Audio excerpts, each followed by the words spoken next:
This is Bad Movies We Love, part of the Shice Podcast Network. If you're listening to this, you are the resistance.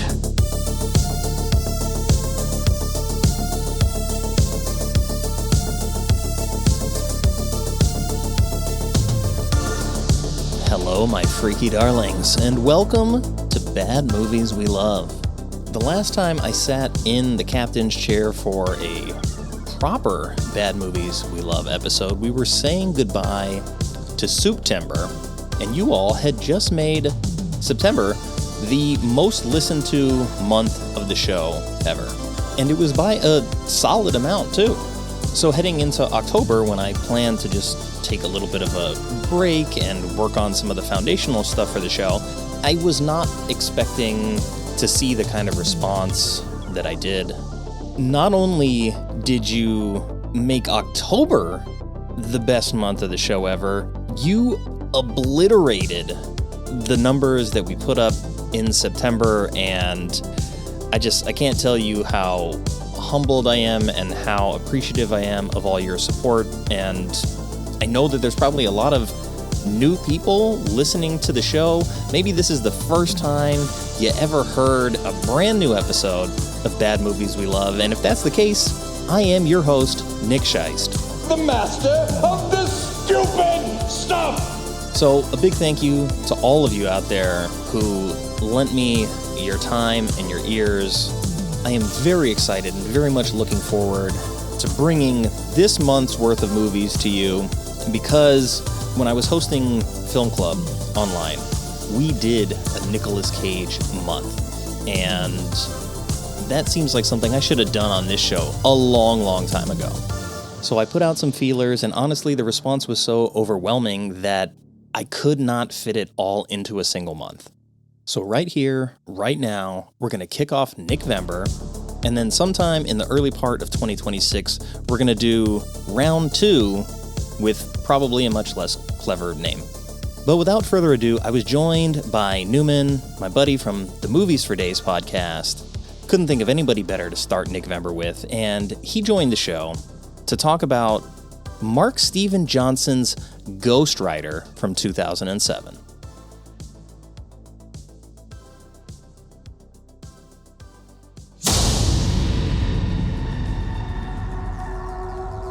What the hell was that? Ghost Rider inspired a film fan to do a bunch of math just now on a Saturday. But if you're the son of the devil, I think you could probably conjure a winged beast or two. Son, I had to do this on a fucking horse. Has a weird penchant for monkey, karate, and jelly beans. We were riding the gravy train on biscuit wheels till you came along. Did they just need something for her to shake? I don't know, maybe Ava Mendes just pops out of nowhere. This magic moment. Yeah, if Ghost Rider hit someone in the junk or melted their wiener off, like, bonus points. Body sore all over. Had so many dudes inside me I didn't even get their names. Nick Cage's actual skull. 3-hour hairpiece. Any man who sells his soul for love has the power to change the world. I can smell your fear.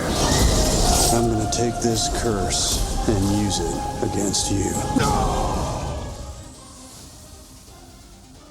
Newman, welcome back to the show, buddy.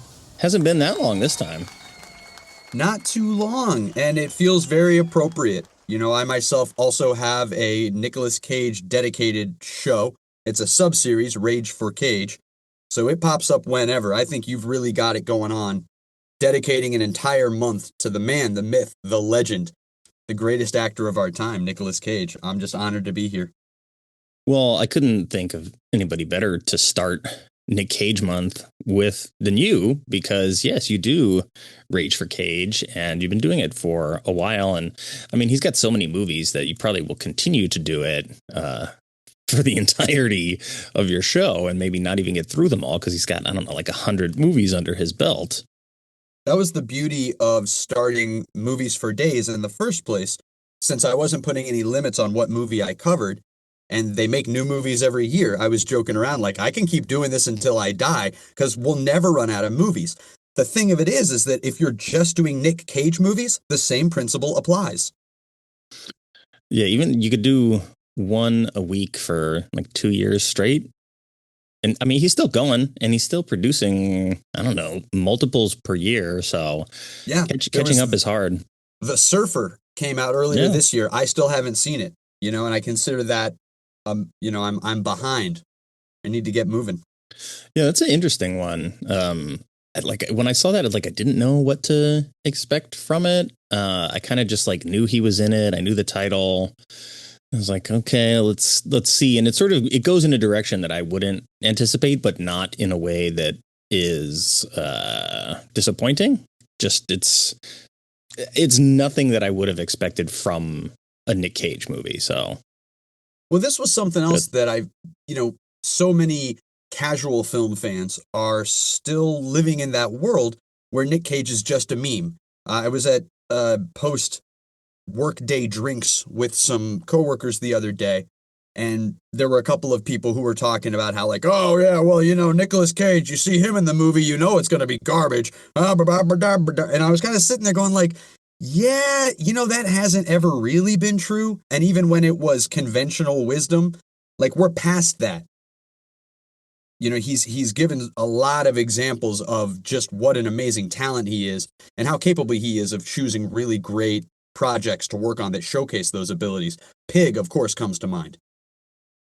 Yeah, I mean, Cage has been a good actor for a long time, and I think he hit that sort of stretch with a lot of straight to video stuff. But I think the more you listen to him talk, the more that he really comes across as someone who likes to work. So he's not someone that's going to turn down something. And I mean, we'll get into it a little bit more once we get into the depths of this film that we are talking about. But even in the interviews for this movie, I hear how much he talks about sort of liking to play with ideas and to make things his own and to reinvent things. So when he gets all these weird scripts that seem they're, kind of straight to video kinds of movies, maybe he's in Bulgaria or something, being the only person with a name that's attached to the project, but he always shows up. Prisoners of the Ghostlands is another one he did a couple years back that I highly recommend. That super movie weird. Is absolutely, it's so nuts, but it's a great kind of nuts. I think Bill Moseley's in that too. Yeah. I know, so yeah, he's working on that project with a Japanese filmmaker who has not, I don't think he had made anything in the States before. And so you're getting the clash of all these different styles together. I mean, I think there's he's wearing a suit made of bombs, and one of them detonates his testicle or something like that. It's 100% correct. Movie. Yeah. And I think he has to ride off on his mission on a tricycle. It's incredibly awkward as he rides away with bombs attached to him on a tricycle through a post-apocalyptic Japan. It's beautiful. It's so bonkers. It's been a while, but I did see that one in theaters with 2 other people in the audience because the hardcore weirdos are going to show up for that kind of stuff. But speaking of, Nick Cage and his movies, why don't you introduce the movie that we're actually talking about today? Well, a perfect transitional piece out of September into NicVember, Ghost Rider from 2007. Starring, of course, Nicolas Cage, Eva Mendes, Sam Elliott, Wes Bentley, and Peter Fonda. Quite a cast.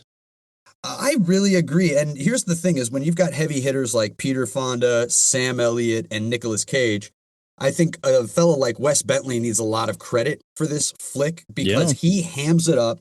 He kicks in that theatricality, that larger-than-life persona, and I think he's giving pretty much just as good as the other heavy hitters on screen.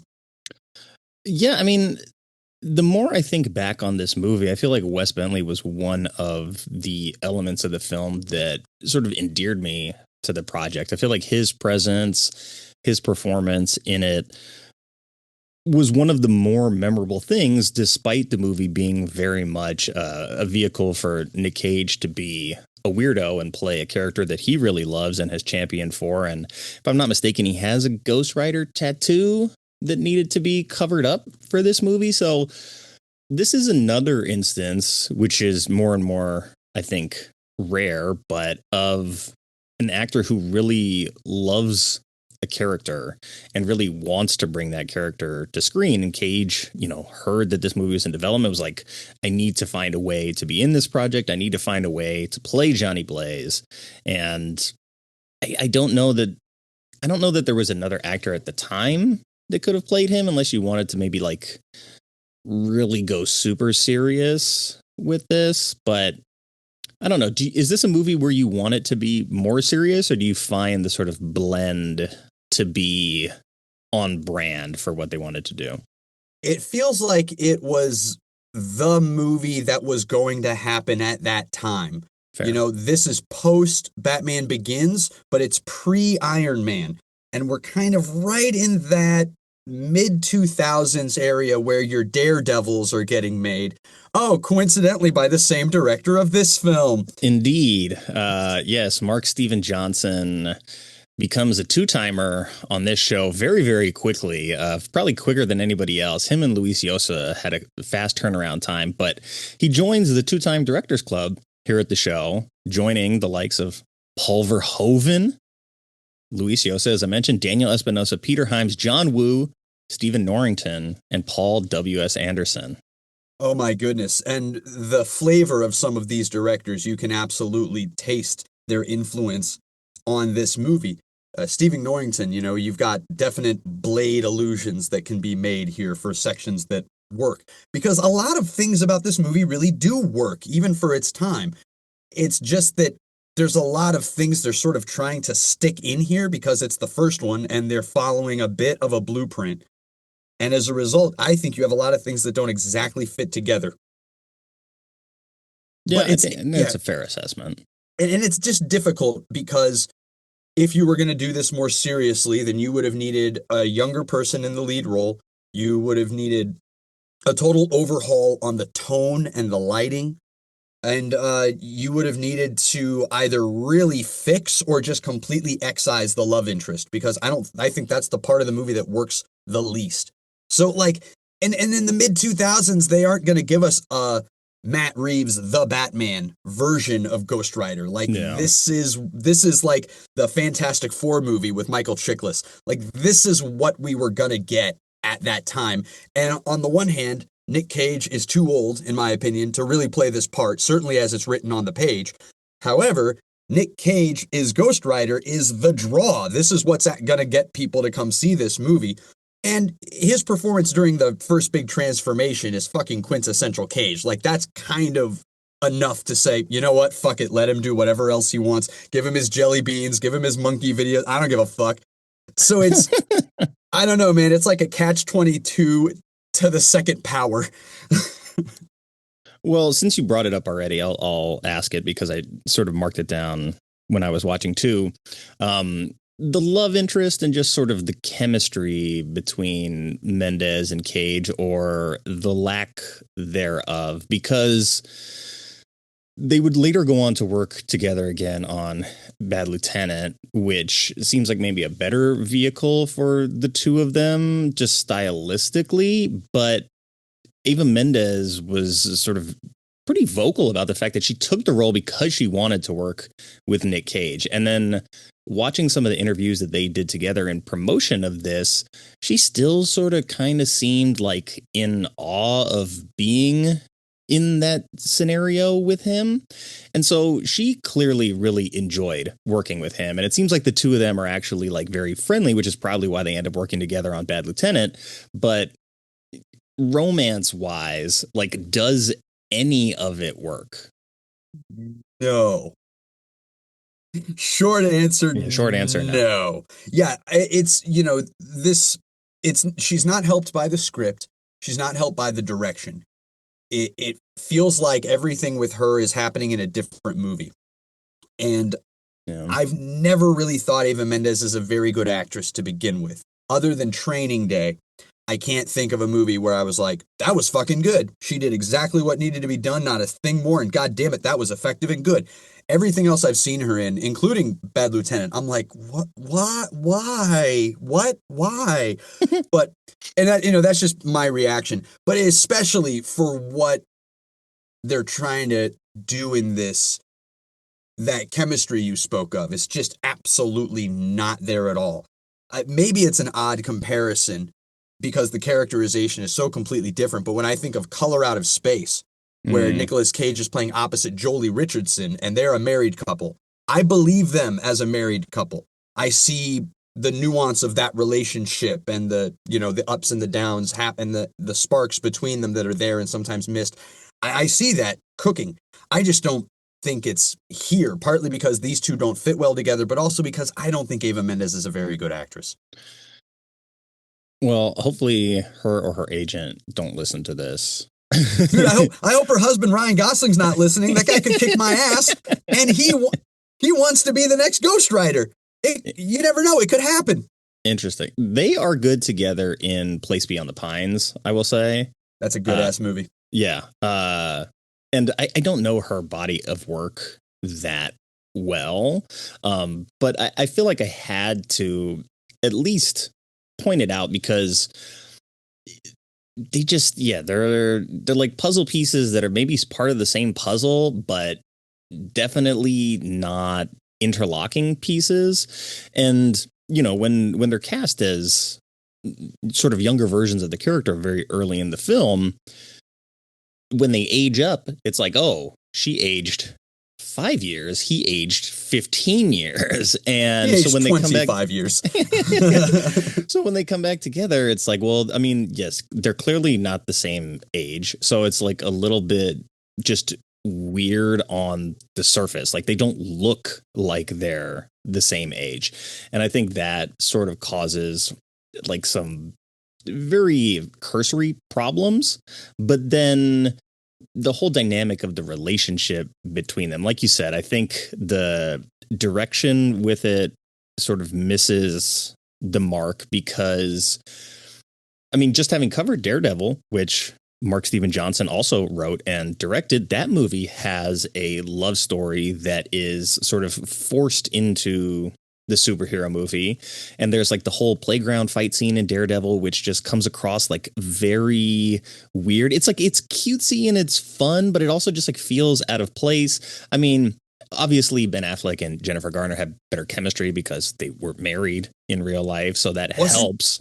wasn't there a similar playful schoolyard basketball match in Catwoman between Halle Berry and Benjamin Bratt?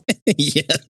This is like a thing that was happening then. Like movie makers were putting this into their bad CG, stylized, going for broke, swinging for the fences, don't know what we're doing, superhero movies.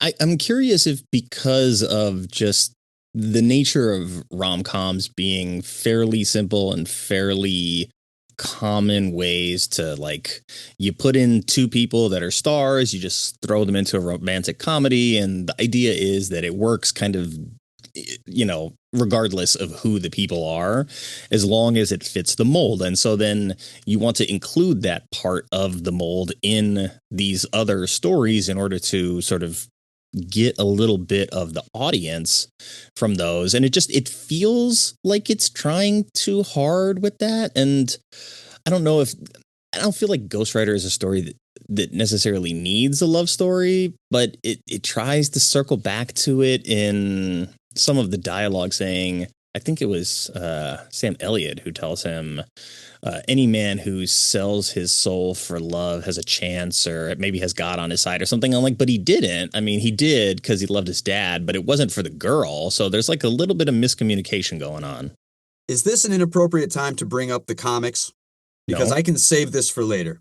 No, you can bring it up right now. It's fine. Okay, this is something that is a teensy bit more convoluted in the comics, but I think if they had done this more comic book accurate, it might have made a little more sense.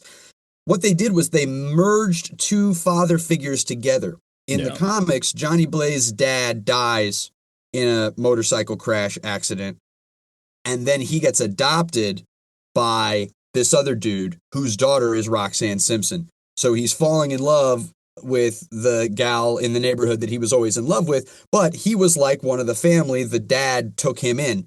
And that's the dad who's dying of cancer. And that's the dad who he sells his soul to save. So in a way, he already had to watch one dad die. And that fuels his decision to sell his soul to save the new dad. But that's not just his dad. That's also the real biological father of the woman he loves. And so there's more tied up into why he's doing this less out of self-interest and more out of this selfless act of love. Yeah, that makes sense. And I read that this was sort of a combination of the 70s era Johnny Blaze Ghost Rider and then also the 90s update with Danny Ketch, right? So you're pulling from multiple character backgrounds and just letting Nick Cage run a little wild with it. So that does point to some of the disjointedness of the film. So let's take a look at the tail of the tape, because I mean, I kind of knew, right, that the movie was not good. I kind of had my suspicions. I didn't think it was as poorly rated as it is, but it's worse than Daredevil. So let's go through it. It has an IMDb score of 5.3. It has a Metascore of 35. It has a Rotten Tomatoes critic score of 28 and an audience score of 48. And a letterbox of 2.5 with a Google users review of 79% though. So at least on the bright side, I guess casual movie watchers like it. And maybe at the time that I watched it, I was more of a casual movie watcher. And, you know, in talking to some other people, I'm like, I think just my love for Nicolas Cage and the Ghost Rider character sort of overpower everything else in the movie, because I don't know. Maybe I'm just an optimistic person, but I kind of see what I want to see. And I like Wes Bentley. I like what Nick Cage is doing. I love the way that the movie looks. And so all of those things, I'm just like, whatever. I don't care how bad it is. I still get all the Ghost Rider stuff that I want. So in that regard, I still walk away feeling satisfied. It's very of its time in that regard, but it looks good in the places it really needs to. Yeah. And it's mostly a lot of fun, and you've got a lot of good actors hamming it up, going for that theatrical kind of a place with these demon characters, which is the best way to do it. And, you know, these moments of awkward offbeat comedy. And I think that those weird moments, like the Rebel Wilson section, those kind of weird moments would have played better if that had been more of the consistent tone, because they're trying to do the Batman Begins thing. They're trying to be more conventional in their structuring, but then all of the style throughout has a bit more flex, a bit more swing, a bit more specificity, and it clashes with the conventional stuff. I do want to go ahead and circle back and give Eva Mendes props on two things, because I think the wine moment in the restaurant is genuinely fucking funny. Yeah. I don't know what movie that's supposed to be in. Not Ghost Rider, but on its own, it's fucking funny. And she plays that moment so well. And I always forget she's in A Place Beyond the Pines. She's really good in that movie.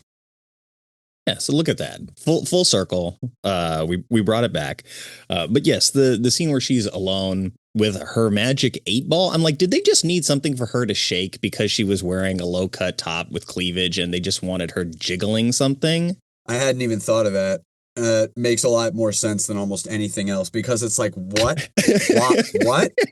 But if you were going to do that, you couldn't just spring for a little order of fries and she's shaking the ketchup bottle like that. You get the same. Yeah, she's at a restaurant. No, they gave her a magic 8-ball, which is it doesn't exist before that scene. It doesn't exist after. It would take up a ton of room in her purse, especially with the purse that she would be wearing to that dinner in particular. I don't know, but in seeing it, I'm like, it sort of registered really quick and then it ended. And I'm like, what the hell was that? Because it doesn't even show the answer. It's not even is Johnny going to show up? And then it we see it slowly reveal, not likely. It doesn't even do that. She just shakes it and then looks at it and puts it away and then drinks an entire bottle of wine by herself. She has no actual character. There's an opportunity to make Roxanne Simpson like an April O'Neil type or a Lois Lane type. And no, they're not the same. But The movie isn't interested in doing any of that because she's just here to be love interest. We've got too many other things happening. Yeah, I think part of it is that the tone of the comedy doesn't match the tone of the movie. And I think there's a way for this movie to have a sense of humor and have a dark sense of humor, given the fact that it's dealing with the devil and demons and selling your soul and like the high price of that kind of thing. I think there's room for dark humor here, but the humor is rom-com humor. And that's kind of why it's very awkwardly shaped, I would say. And that scene at the restaurant is kind of that. Like you said, it's a great scene if this were not a Ghost Rider movie. Like if this were just a romantic comedy where he's a motorcycle rider and they knew each other as kids and there's none of the ghost riding stuff, no devils, no demons, just the two of them in a romantic comedy, that makes total sense. But in this movie, it doesn't make sense. And I'm curious why the adherence to that, if not just for the sake of having to have that kind of idea in there, because it is present in Daredevil and maybe it worked better in Daredevil. And you see, hey, this worked in this other superhero movie I wrote, so we're going to do the same sort of like cutesy thing in this one here. But yeah, just doesn't really ever land, I would say. Well, yeah, if you were starting out making this movie, you'd have a number of boxes you need to tick. And one of them would have been love interest. I mean, Batman's got Vicky Vale, Blade's got Karen, even though they're not really love interest. She's that, other female sidekick. Yeah. Who is more of a human and she's doing cool shit. We already mentioned April O'Neil. I mean, like the list goes on. Batman's also got Rachel, whatever her name is, who played by two different actresses. It's just like you say, oh yeah, of course you do that. And then you move on from there. And you never stop to go, wait a minute. Maybe it's okay if this is a sausage fest. They never, they just said, well, no, of course we have to have a love interest. And they just never looked back. This one's for the boys. Yeah, right. It's like, like one asshole fucking puts his hand up in the boardroom. Hey, guys, it's a dude with chains and leather on a fucking motorcycle with a flaming skull for a head, and he works for Mephisto. Maybe we can just be okay with the dude demographic. Yeah, no, he's got to soften the flaming skull with like mood ring colors so that he can emote while he is in Ghost Rider mode. And I think like having the idea that there is like a love interest or like maybe like a pining for somebody. I think there's ways to make it work, and just the way that this movie chose to do it, it adds like an extra 20 minutes to the runtime too, where everything could be a lot more subtle, but nothing about this movie is subtle. So I guess in its defense, subtlety was not ever in the cards. But let's take a moment here. We'll set the table, read some production notes that we have from Ghost Rider, and see some behind the scenes on the front end. So this was a long development process, and it first started in 1992 with Johnny Depp and Eric Bana were floated initially for consideration as Johnny Blaze, but Nick Cage, who was a longtime fan, initially jumped in around 2001, but the project stalled while Columbia Pictures picked it up after the success of Spider-Man. And then by 2003, Mark Steven Johnson was slated to direct, and Cage was locked in to the lead. And then Eva Mendes signed on as the love interest. And they didn't start rolling until 2005 in Australia, with eventually Wes Bentley and Peter Fonda coming in. And then this movie ends up having last-minute reshoots as well in Vancouver. But in terms of the character itself, Cage wanted to do his own thing, like he always does. So less hard-drinking outlaw, more tortured man, haunted by his pact with the devil, and has a weird penchant for monkey karate and jelly beans. But he tied Blaze's motorcycle stunts to his late father and rode two very different bikes for the film. Sony Pictures Imageworks took on the heavy lifting, creating what I will say is pretty good digital fire. Even by today's standards, you can tell that it's fake, but it looks pretty good for being fake. And they designed all the supernatural environments, the Hell Cycle transformation with the skeletal handle grips and everything. And they even spent a lot of time modulating his voice with like mechanical lion's roars in post-production. So there's a lot of work that went into sort of the digital production side of this movie. And for what it's worth, I think it succeeds very well at that stuff. But when Ghost Rider finally hit theaters, February 16th, 2007, it went right to the top of the box office, earned $15 million on its opening day and more than $52 million over President's Day weekend, which broke the record at the time for the biggest President's Day opening. The film stayed number one for 2 straight weeks and eventually earned $229 million worldwide, doubling-ish its investment. So I think a success warranted the sequel, I think, clearly. I would agree, because that's the other thing. I don't want to bury the lead. This movie's a lot of fun. It's basically never boring. It's almost always good looking. Even as you said, the stuff that's fake doesn't look bad fake. It actually looks pretty damn nice fake.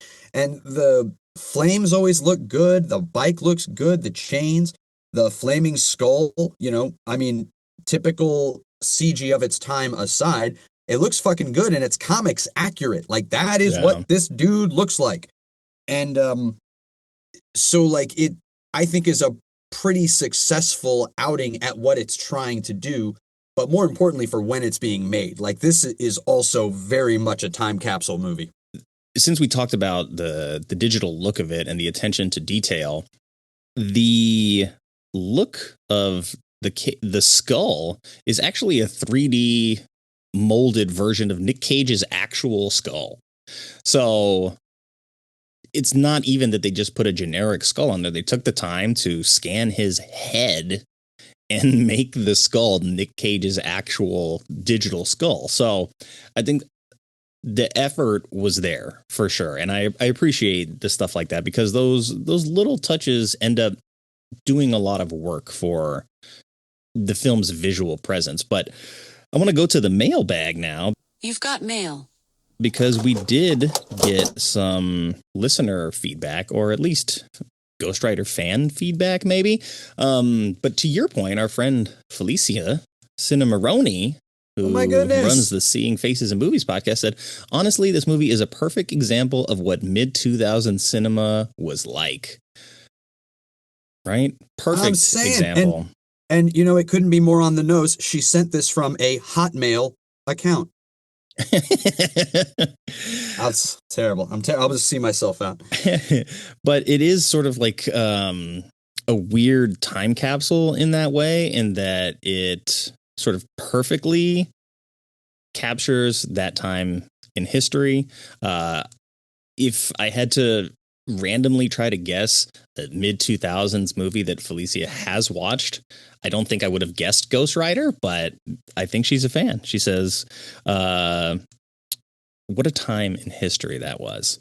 So I think she knows the power of mid-2000s cinema being fiery and CGI heavy and having a clear footprint.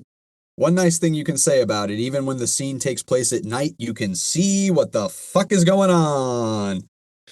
Very much so. Lighting is important. It helps when your character is constantly on fire because you have a natural light source that you can build into the story as well. Maybe every character should be on fire or carrying a lantern in the dark. I think that's bring back torches. Remember back in the day, if somebody was going somewhere, they had a goddamn torch. Or like Vanya and I have talked about, those gigantic, like the big square flashlights with the car battery in them. They used to use them on like X-Files and stuff. I always wanted one of those because I'm like, oh yeah, it looks like it really lights up the forest well when you're searching for somebody. I always enjoy the way Star Trek away teams find new and creative ways to attach a flashlight in a futuristic way. It's either a part of their suit or it's like strapped to their wrist. So they're just pointing their fist of light out. Yes, the flashlight technology has not evolved. We just have like convenient mounts for them now. But our buddy Kevin in Ireland said, very average. The second one is better. And I have not seen the second one in quite some time. I remember the devil being switched. I don't remember a whole lot about the rest of it, but what he pointed out was that Nick Cage actually did the motion capture in the second film for the character, and you can sort of see it in the physicality of the performance. And, you know, you had just watched the second one as well, so I want to get your take on the second one being better than the first one, maybe. In a lot of ways it is. And in other ways, not so much. What I like a lot about the second one, in addition to the new design of the skull, because it's like a black skull now, almost like it's, you know, covered in soot, or it's been burnt to a crisp and it's still going. It's got a more comic book vibe to the whole proceedings. It feels a lot like a single run, you know, like you'd have a 5 or 30 issue run that's like one big story arc of this character, right? And you'd want to read that whole thing, and it's very self-contained adventure. That's what Spirit of Vengeance feels like. But you kind of can't do that until a character is established. And so the first movie kind of needs to happen so that we can have a slightly more conventional take on this anti-hero origin story. And to also prove the proof of concept, because Spirit of Vengeance, it didn't make as much money. It wasn't made for as much money. And it was a little more niche in its attitude. You know, it was directed by the guys who did the Crank films. And that's almost the best way, I think, to elevator pitch it. You know, what if Nick Cage got a little more control and the guys who made the Crank movies were put in charge? And what if Nick Cage went full Jason Statham in this one? Yeah, and it's really fucking good, but it's a lot more stripped down and it's a little bit more wacky, but it's more consistent. So it feels a bit like the Hellboy sequel that Guillermo del Toro did. You know, there's a bit of that energy in the Ghost Rider sequel. So yeah, you know, that's a nice convoluted non-answer for you. Well, it looks like just at a glance, it is rated worse than the original. So there may be some time in the future where we're talking about Ghost Rider Spirit of Vengeance on the show. And brother, I'll come back. You know, I'll come back for exactly. that. Because that's the thing about the first one. It is more conventional, so you can almost guarantee a better box office return. It's got more mass appeal. And yeah, that absolutely is the state of things. We will ride again. And our friend Movie Miss says she loves Ghost Rider, and she'll be covering it in her upcoming season 5. So shout out to Movie Miss as well. Look forward to hearing another take on Ghost Rider. I'm glad she likes it. Yeah, folks need to be checking out Let's Talk Turkeys and Seeing Faces in Movies. Did I get that title right? Yes, you did. Yeah, good folks who make good content. Indeed. Friends of the show. If I stumble across more horror-related stuff as it comes out this month, I'll make sure that I share it out there on the Instagram page as well. Why don't we do our synopsis haikus right now, and then we'll get into the trailer. Alrighty. All right. Did you go first last time? I don't remember. I think so. Last time you had me on, I got confused and I over-prepared. I brought a haiku and a limerick. So we might have like traded off. So okay. Yeah, I'm good for whatever, man. I just brought a haiku this time. Okay, well, I'll go first. A deal seared in blood, one soul cursed by Satan's greed, 1,000 souls to burn. I like that. It's way more serious than this movie is. There's some proper comic book epicness happening in this flick, you know, the whole contract of 1,000 souls, you know, yeah, it still is what it is. Okay, here we go. Take Nicolas Cage, add flame, skull, chain, and cycle. 3-hour hairpiece.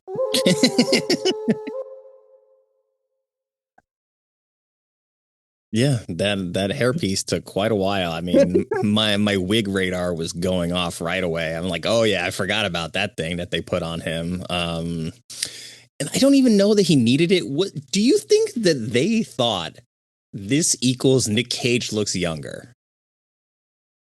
The thing about Nick Cage as an actor is that he's donned a hairpiece for so many roles, so many times. Bruce Willis did this a bit as well. Yeah. But it's almost this thing where you're like, if you see a stage actor in slightly exaggerated facial prosthetic makeup or in a bald cap or in a wig, and you're like, oh, I saw him last summer in Taming of the Shrew and he had a big gray beard. Like, it's just whatever. And so I feel like Nicolas Cage kind of has that about him, where if you see him in a hairpiece, you go, well, yeah, it's Nick Cage. He's wearing a wig, whatever. He does that like half the time. So I feel like he's bought that for himself because he doesn't ever look young enough to play this part. And like the way it's written, especially, he doesn't look young enough. But we're just doing it because it's Nick Cage. Yeah, he's no stranger to a wig, that's for sure. But yeah, I don't think it makes him look younger. Yeah. Yeah, I don't think so either. I mean, like, it's jet black. There was I want to say there was red highlights in the wig in the very beginning, but in testing it didn't look good. So they went with jet black instead. But also, like, Nick Cage is in phenomenal shape in this movie for the one scene where he needs to be shirtless to like prove his youth. Maybe they're like, oh, if he's a young man and he's a stunt motorcycle rider, he's got to be in good shape, because it's not like he's wearing short sleeves often. It's not like he's a hero that's wearing a skin tight bodysuit. So like the necessity of him being in shape is not really there. Like, he's wearing a leather jacket for the most part of the movie, so he doesn't need to be buff. But in this one scene, it's like he's 5% body fat. It's like in Guardians of the Galaxy, where we have that moment where we just kind of thirstily drink in why am I blanking on this man's name? Peter Quill. Quill, his shirtless, ripped, wet body, and we're just kind of drinking that in. We have to have it. It's another conventional choice. Also, you know what? Also, I'll give it this, very similar to Tobey Maguire's Spider-Man, where the transformation is a little bit of a werewolf thing, where he's kind of looking at himself and going, oh my God, that's not normal. Look how freaky ripped I am. And, for Nick Cage, he's like, no, I'm going to do it myself. Or, I'm 42. I can make this happen.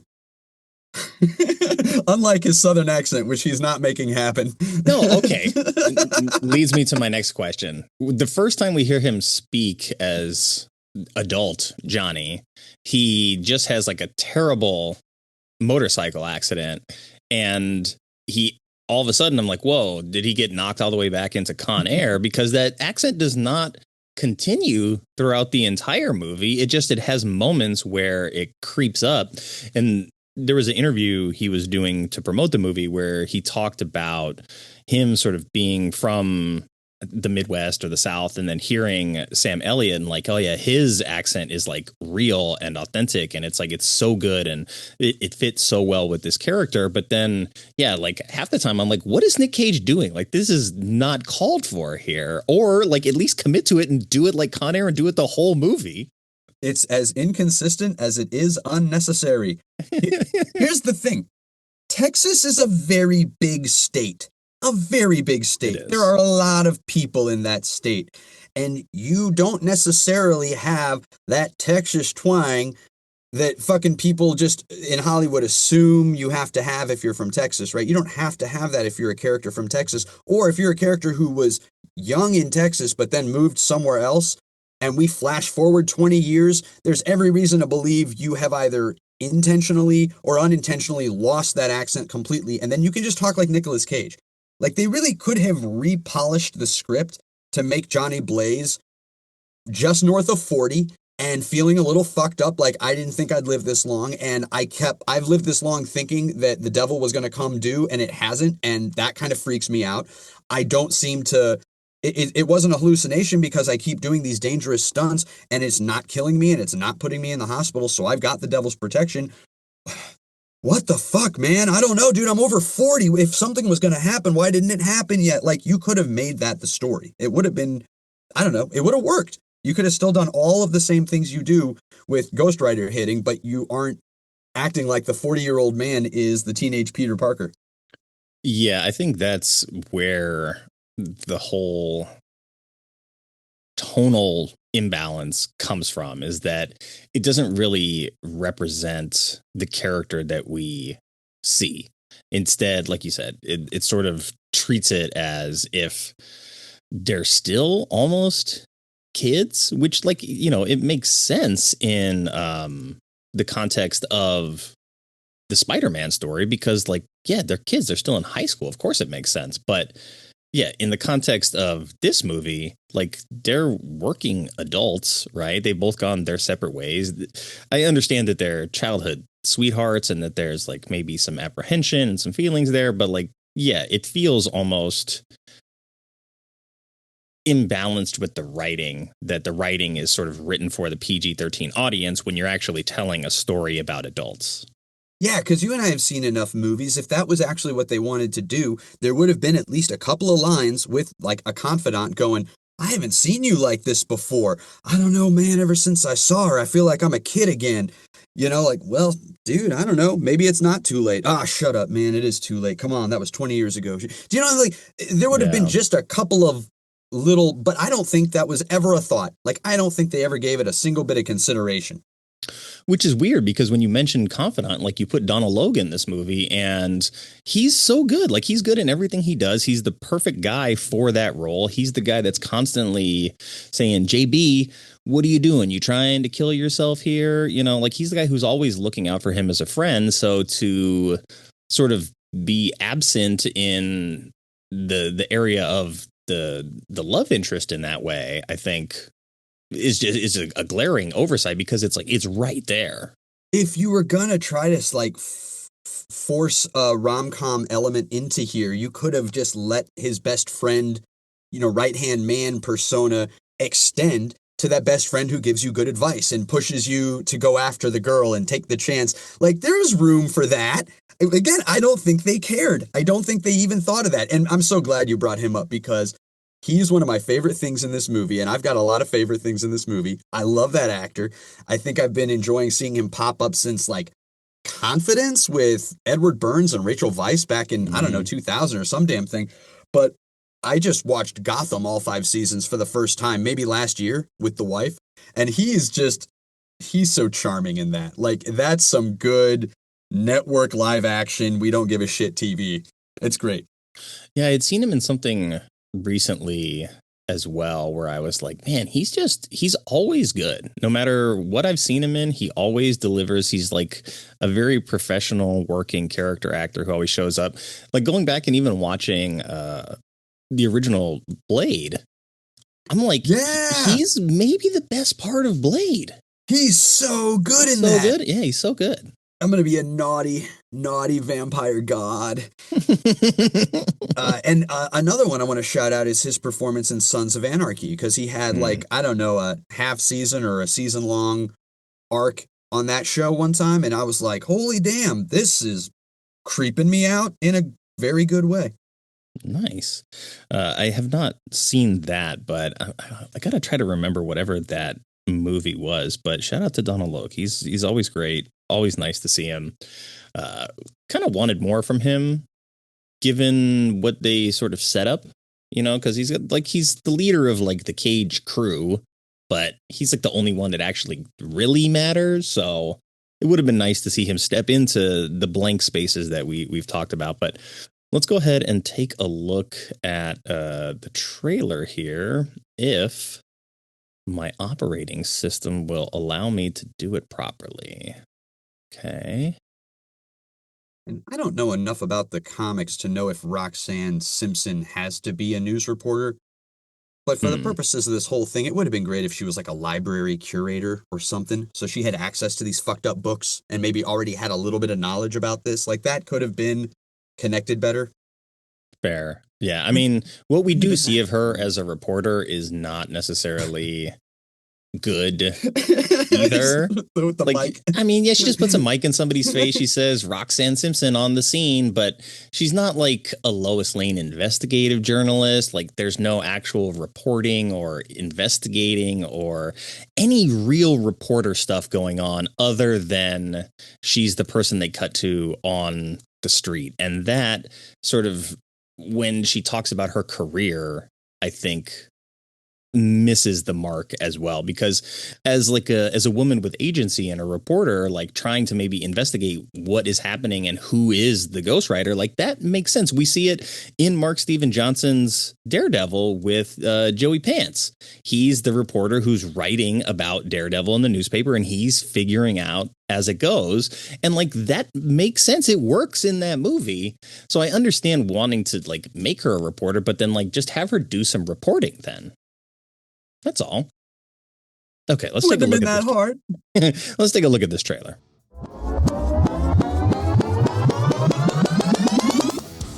This trailer rewind is brought to you by Hellfire Jelly Beans. Feeling a little cold this winter? Well, warm up from the inside out with Hellfire Jelly Beans, the official candy of Johnny Blaze. Whether you want mild sin or full damnation, each bean is packed with one of your favorite hot sauces from the 9 circles of hell, so you can turn up the heat no matter where the road takes you. Whether you're riding through the desert at midnight or just trying to stay awake through another Monday meeting, Hellfire Jelly Beans brings the burn straight to your taste buds because it's the only candy forged in the fires of vengeance. The new lineup of fall flavors includes Blazeberry Inferno, Original Cinnamon, and Johnny's personal favorite, Ghost Pepper Glory. Yeah, I'm good. I feel like my skull's on fire, but I'm good. So go on, sinner. Open the bag, unleash the flame, and let Hellfire Jelly Beans remind you, sometimes it's good to get burned. And now, back to the show. Johnny Blaze, no one has ever attempted such a distance before. 300 feet from field goal to field goal. What's going through your mind right now? 6 Apache helicopters. Yeah. It's a tribute to my daddy. I got lucky. Luck don't cover, Jay. Yeah, that crash was, I guess, like meant to mimic the Evel Knievel crash in the 80s. Also, Donald Logue's line there, after he says, I got lucky, he goes, I had a dog named Lucky. He had one eye and no nuts. Yeah. Forget about family. Forget about friends. Forget about love. Come be an actor in Hollywood.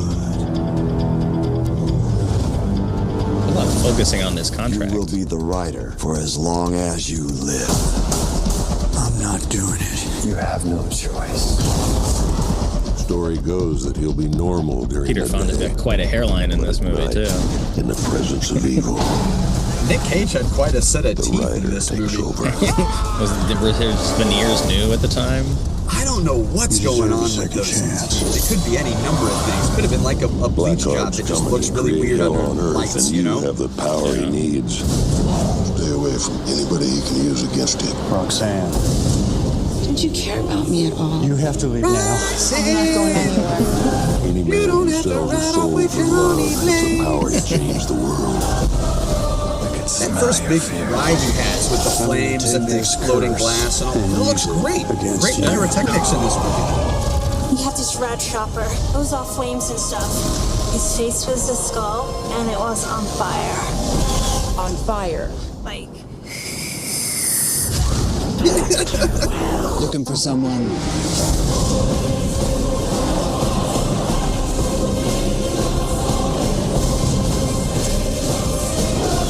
We do this music right now. I'm the only one who can walk in both worlds. I'm Ghost Rider. You alright? Yeah, I'm good. I feel like my skull's on fire, but I'm good.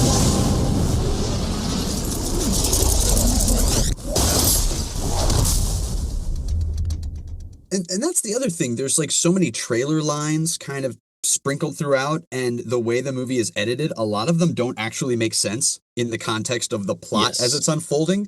But it's usually someone like Nick Cage or Sam Elliott saying that line, and so you almost don't care that it doesn't make any sense because it does sound good. I mean, the trailer itself is kind of disjointed. I mean, there's a lot of focusing on the contract. Like, there's a lot of scenes of the contract, and that, like, the specifics of why the contract is important and sort of signing a contract in blood and a lot of that kind of stuff, I think is very lore heavy. And maybe you don't need to focus on that in the trailer. But what I noticed there too is that Ava interviews Rebel Wilson, very young Rebel Wilson, in like one of her first roles. And in that interview, she describes the monster, flaming skull, all this. And then so she's like, whatever. And then she goes to talk to Nick Cage, and he's like trying to explain it to her. And she's like, all right, well, you're a psychopath. We need to lock you up. And it's like, well, no, you're a reporter. And this is actually the second confirmed instance of someone telling you about this, and you're not paying attention to it. So again, it's like, what are you doing with the reporter aspect? She might as well just not be a reporter at that point. Extra connection. He wasn't where he said he was going to be last night. The same time as this thing happened. Do you know what I mean? Like, there's multiple reasons why she should actually be starting to, like, bird dog this, you might say. But the character, yeah, but that's, like you said, there's no reason for her to actually be a reporter. They don't do anything with it. No.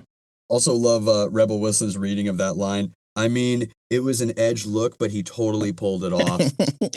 Yeah, and I feel like that moment, I laughed because I'm like, okay, I understand why the comedy wants to work here and how it works. But in a lot of the rest of the movie, like, it just, there's too much, I would say. Too much comedy for a movie about the devil and stealing souls and the devil's son and a bunch of demons. There's a way to make it funny, but the focus cannot be, I think, comedy, at least not in the context of wanting to sort of take the demon stuff seriously.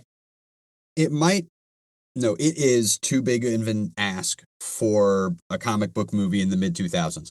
But with everything we had setting up this movie, you know, Act 1 and all that, it might have actually been a better ending if he is trying to essentially protect someone who's on Mephisto's radar from himself. If you know, in the big final confrontation, he's actually trying to protect others from this dangerous power that he's been wrestling with.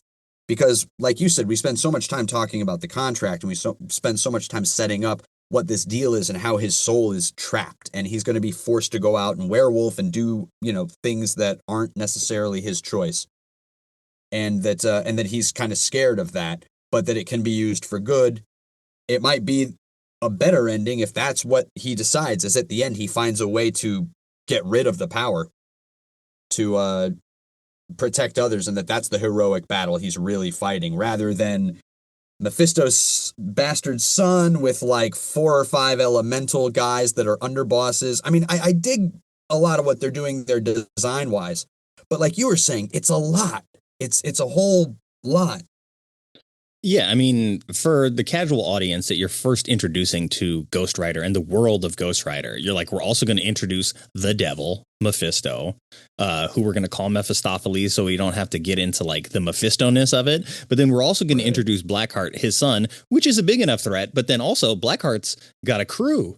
And he's got a crew of individual elemental demons that are all fallen angels that we need to give them backstory and introduce all of them, because Ghost Rider's got to kill somebody on his way to the end of the movie. And so we need cannon fodder for that. But, also, you know, Carter Slade has to be his whistler.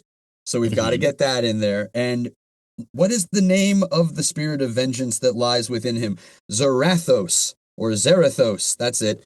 That is the literal spirit of vengeance that is this fallen angel that fuels the Ghost Rider power. And I think they do make at least some passing mention to Zarathos. So he's in both of them at the same time? He's in, so Carter Slade was... I'll do it super quick. Old West, Carter Slade was a cowboy of a dude, and he came upon these guys that were attacking a nice family, and they were masquerading as Native Americans, so that's who would get blamed. So he got in there, mixed it up with them, tried to save the family. He got killed.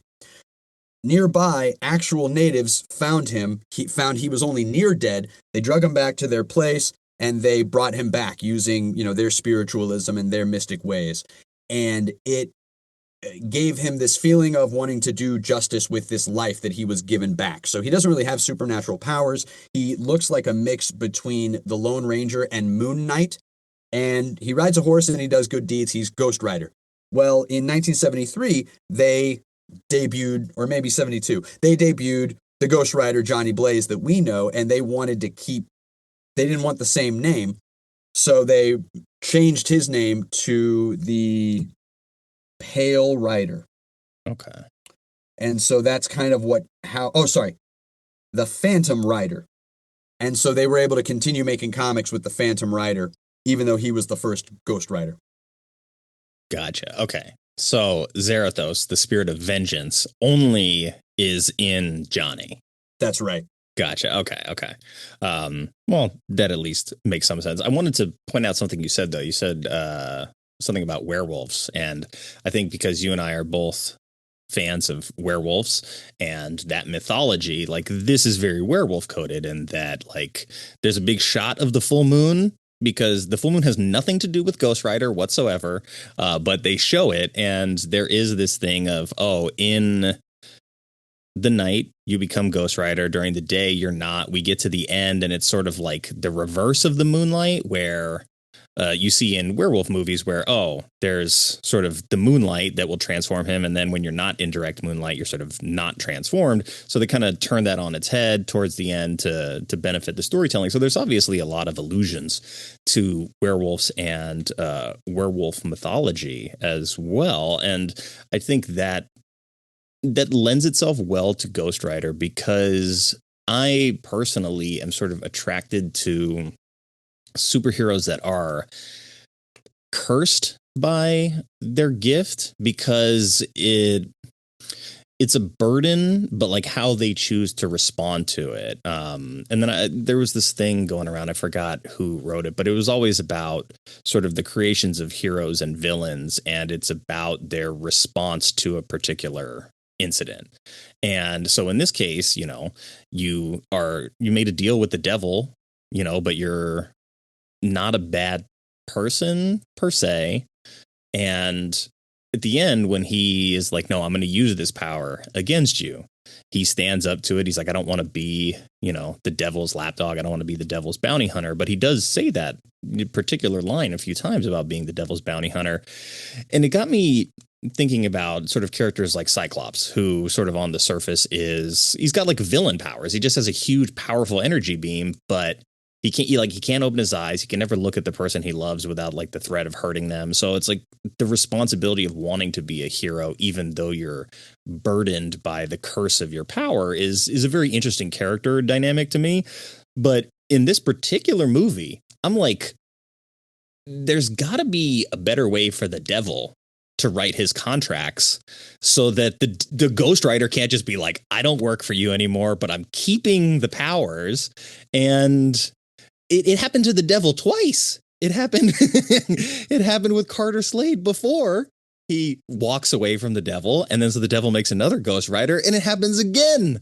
And so I'm like, okay, the devil is getting outsmarted here. He needs better lawyers. He's getting fleeced. Yeah. So couple of things about that. It might be a deeper commentary on autonomy and power. And no matter how powerful you think another being is, they ultimately only have the power over you that you're willing to give them. Yeah.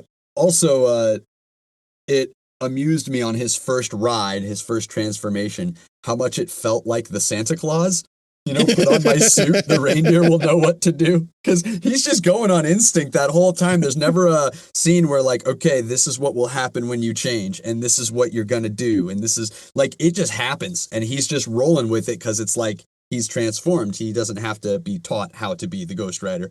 But that's what it reminded me of, is the Santa Claus. No, that's funny. I mean, there's a lot of parallels. And one of the questions that I spin, or that I have on the wheel to spin, is what movie would you cross this over with? And I think the Ghost Rider having to take on the responsibilities of Santa Claus, you would kind of land in sort of Nightmare Before Christmas territory, except for Jack Skellington is on fire and he rides a giant fiery motorcycle through the sky. Or in this case, he would just probably make the reindeers all fiery. But I wouldn't mind seeing a story, like even if it was a what if or a spinoff, where Santa Claus becomes Ghost Rider or vice versa.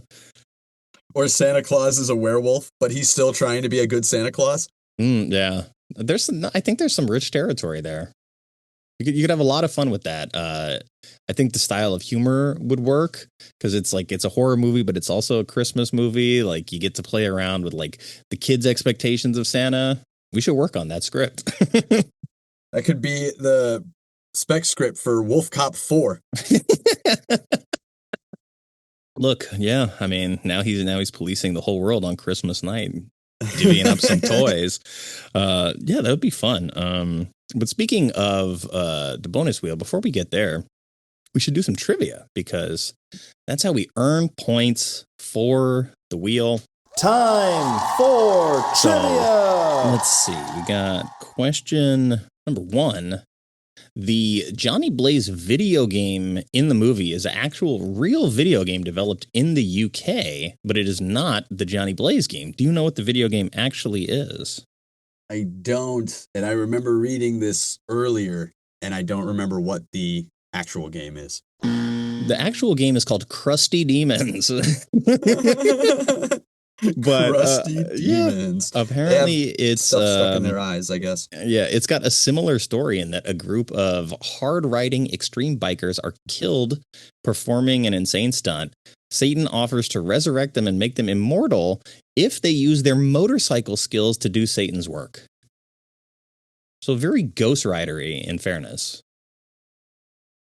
There's a lot of similarities between the plot of Spirit of Vengeance and Drive Angry in 3D, which also stars Nicolas Cage. So that was something that was kind of amusing to me to clock today when I was watching.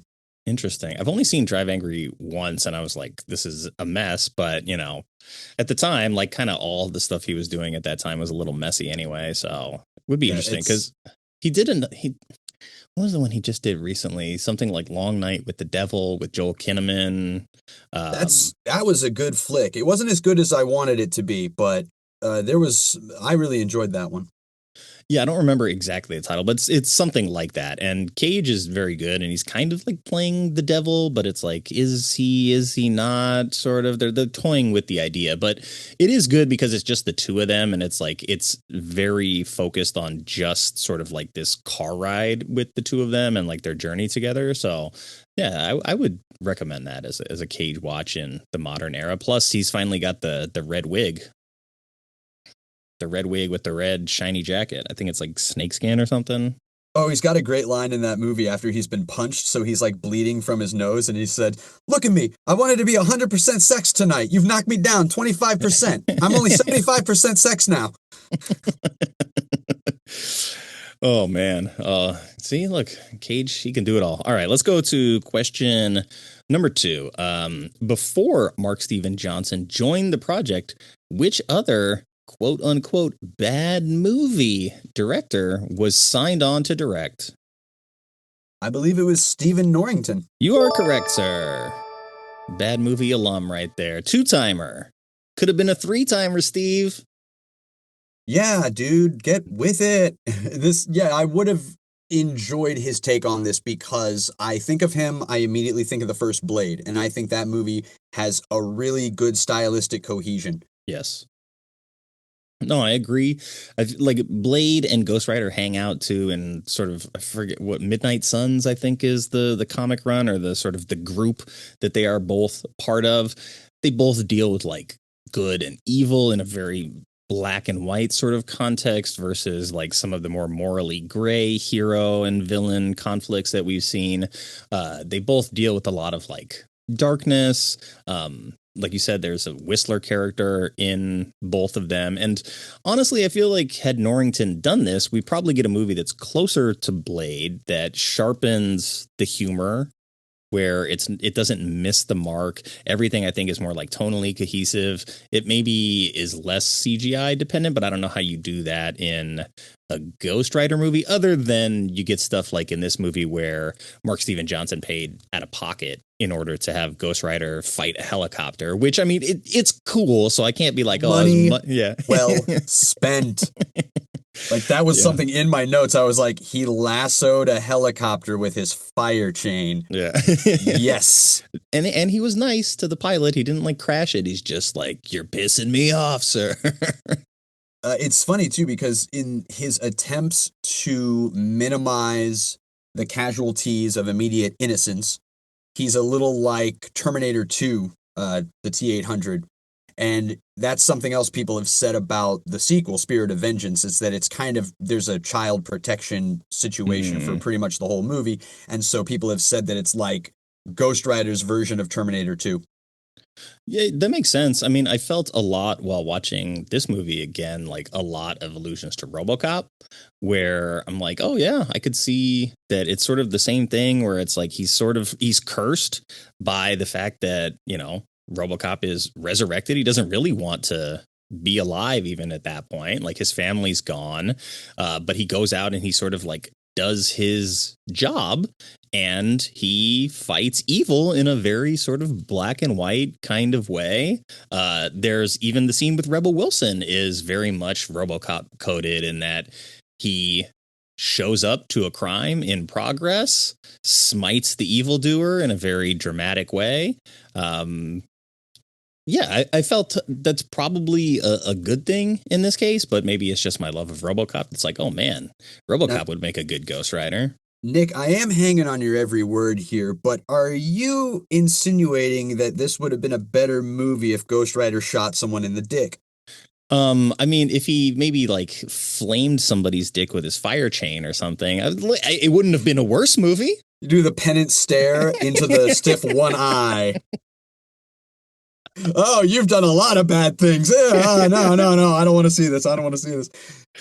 I mean, yeah, if Ghost Rider hit someone in the junk or melted their wiener off, like I would be like, yeah, that's probably fine with me. This is something that I really... Bonus points. Yeah, right.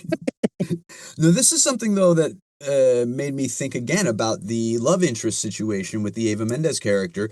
If we were actually leaning more into Sam Elliott as a whistler, and if we were going to let her actually be a journalist who is giving him information about important people on the street and the way they're connected, trying to crack the case of who and what is this Ghost Rider, realizing, okay, I'm really close to this, so I can report on it, or I can become a part of the team. And we say right away, because this whole movie is about choices, second chances, and regret, we could say right away, Johnny, that was in the past. We're different people now, okay? We're not going to even fucking do this. And we just put that away at the beginning. And then so it's kind of this background underneath thing, just a regret of something else that was lost while we're working on something more important. It's not mid-2000s, but it would have made for a better movie. Yeah. And I mean, you had pointed to like the April O'Neil character many times, right? Another reporter who I think by making the character a reporter, you need to follow through on that because it's such a specific choice. And so to reduce them to like a TV personality kind of defeats the purpose. Like it would have been better off with this character design to be like she's a talk show host or something like that, right? Because then there isn't the emphasis of like, oh, she should know A, B, and C, or she should follow through on these clues, or she should understand that if she's a reporter, hey, I'm going to check out multiple sources saying the same thing, and there's maybe where there's smoke, there's fire in this case. So we don't get that. And I think making her like a sort of TV personality puts her in a celebrity category opposite Johnny, where she's maybe not pining for him in the same way. Like after all these years, he ditched you. Then he does some motorcycle stunts next to your news van and you're in love with him again. Then he stands you up at dinner and you tell him off, and then you just show up to his apartment and they're like, no, I'm all over you. Like a lot of that just doesn't add up. And so I think if you balance it with her maybe having more power in the relationship dynamic where he's been watching her on TV from afar, then it makes sense. And he mentions that like he had seen her on TV and stuff, but mostly what we see him watching is monkey karate. Right. So yeah, man, like, they should have done it like Scream 5, where you know Dewey is watching his favorite show every morning, and it's Gale. You know, like that makes sense. And yet here we are. At question number 3 in the trivia. Okay, so this movie was nominated for awards on completely different ends of the spectrum. One for the Razzies and one for the Saturn Awards. Can you name what those nominations were? Nicolas Cage, I believe, was nominated for a Razzie for like worst actor. Correct. That's one. And the Saturn Award that they were nominated for was best horror film. Correct, sir. How weird is that? It stuck out to me because that's weird, because Saturn is usually pretty good about sticking to genre regardless of budget.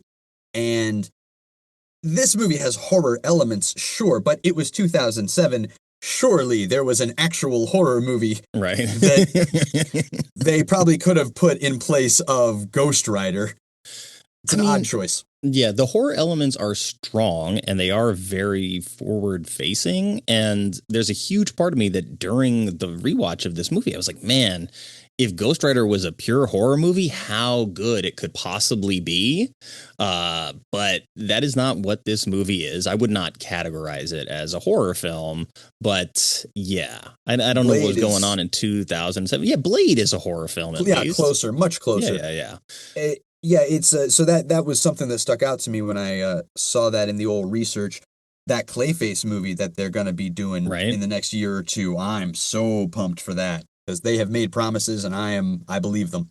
Yeah, and I mean, on that note, Clayface was one of like the most interesting characters in the Batman animated series that I grew up watching, and I feel like similar to Sandman, I feel like is a really great character that at least what we have seen from Sandman on screen was like not enough of what I would have wanted. It's sort of like a standalone character. So I'm glad that Clayface is going to take up the mantle of sort of like the weird shape shifting mud monster and get like a full proper horror treatment for that idea. Yeah, I'm super game for that. Yeah, it's going to be good. Like all good monsters, he's got a very tragic story, you know? Yeah, exactly. But you did well on the trivia. You got 3 of the 4 available points. So we're gonna head over to the bonus wheel now and give it some spins.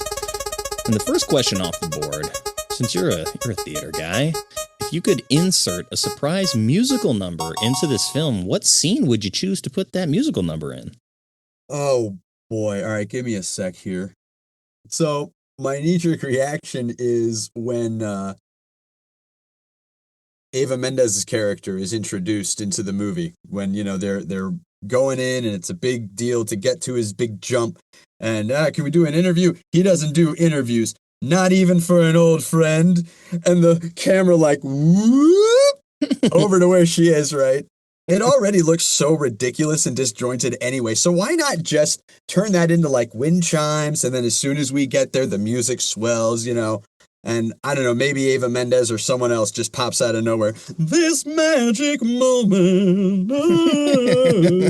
And they have a whole little dance number together. It's like the Fisher King or Terry Gilliam. It's just the two of them mentally sharing that romantic memory, the history they have. For everybody else, it's just a couple of seconds of them looking at each other. But in their hearts, and for us, the audience, it's a whole song and dance number.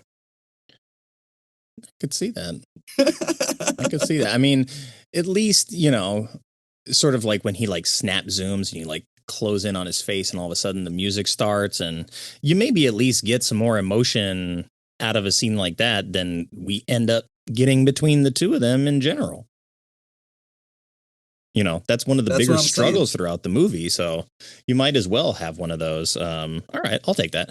Let's see what else you get off the board. Hopefully it's the disgusting one that I read to Donald, but we'll see. I don't know. It's coming up.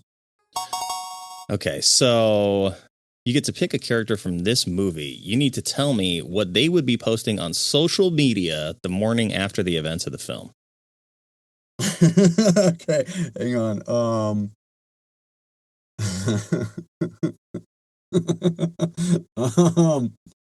Okay, so the Wes Bentley character, Blackheart, the next morning would post, OMG, body sore all over, had so many dudes inside me I didn't even get their names, LOL. And then there would be like the emoji of the wet, drops, like the shower. And maybe one of a zucchini. Or sorry, eggplant. I always fuck that up. Wow. Blackheart's social media team really gonna get an earful from him after that one. Yeah, right. He's gonna have to do some explaining to the modulation committees. Yeah. Okay. Well, last question off the wheel, I think is a good one for you too, because you're a podcaster. So you can choose up to 3 characters from this movie to start a podcast together. Which 3 characters and what is the podcast about? All right. I mean, I can't not do Johnny Blaze, Carter Slade. It's not Carter Slade. Is it Carter Slade? Sam Elliott. It is, yeah. Is it Carter? All right. I mean, sweet. he's listed as caretaker. So fair.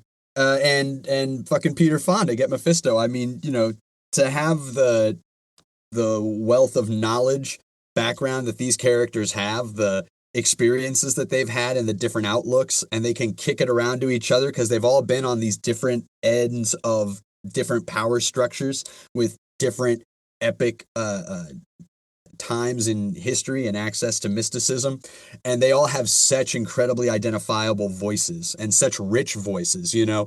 Just let Johnny Blaze not try to do a Southern accent, because it sounds even worse next to Sam Elliott, who sounds like he's been talking that way since he was out the womb, and It's amazing.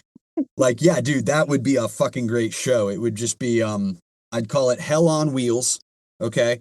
And it would be us talking about different satanic or hell demon or epic battles between good and evil, experiences that they've had throughout all of their life, but we're always driving to new locations to set up and record. So like, oh, we're going to the best diner in all of Ohio, or like, oh, we're going to this national park that nobody goes to, but it's actually awesome for these reasons. We're going to record here. Like, so we're always driving somewhere new.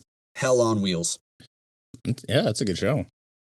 I think you also end up getting into maybe some very like interesting theological and philosophical conversations about stuff like free will and whether or not like the devil's actually sort of evil, because even in this movie, it's like he's not great, but he seems better than his son. I guess his son's like very ambitious. The devil's not super ambitious in this. So you would get into some very interesting territory, especially having the 2 ghostwriters who worked for you and hunting down all of your demons.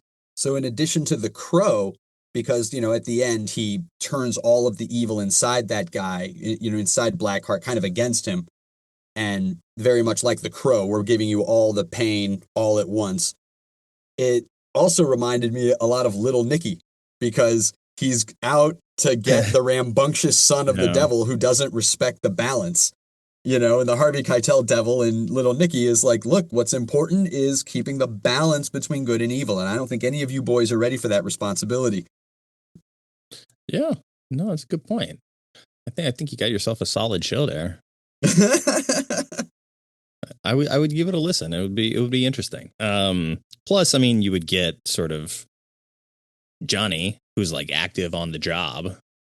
He would always be like, oh yeah, well, I just fought like the Hulk or something, and they would always, he would always have an interesting story from the front lines for you. While Carter would, of course, have like the 150 years of history before that covered. And then the devil, like, he's the devil. So I'm sure he's got stories.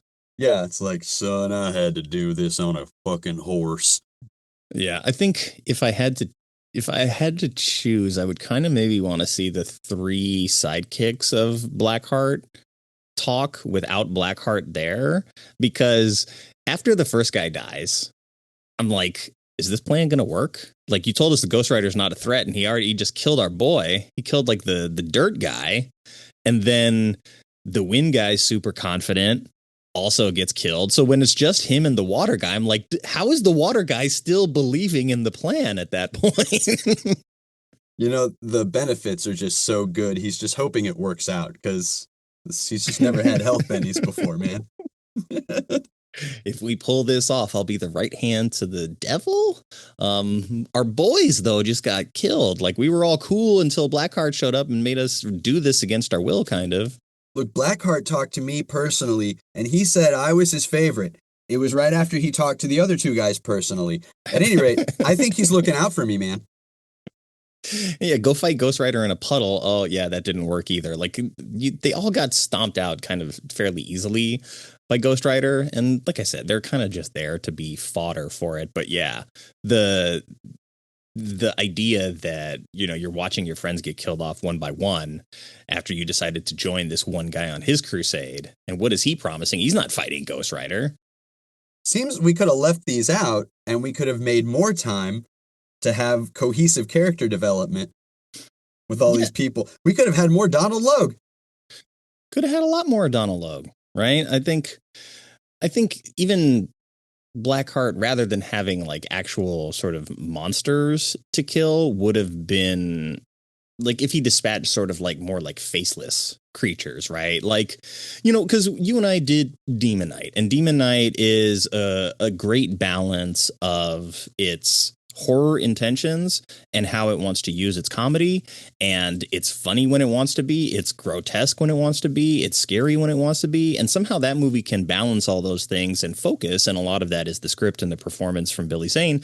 But you see how they use like the faceless monsters that need to die in that, and I'm not saying directly rip off Demon Knight, but if you're the son of the devil, I think you could probably conjure a winged beast or two, or you could corrupt just everyday people that are around and turn them into like 28 Days Later zombies that are just running angry with freaky deformed faces at folks, because that's what the devil does, right? He gets inside you, he corrupts you from within through temptation or through, self-harm or whatever, and off to the races. That would have made more sense, and it would have been more cost effective, and it would have allowed there to be less complication or specificity about who each one of these, action fight sequences had to be.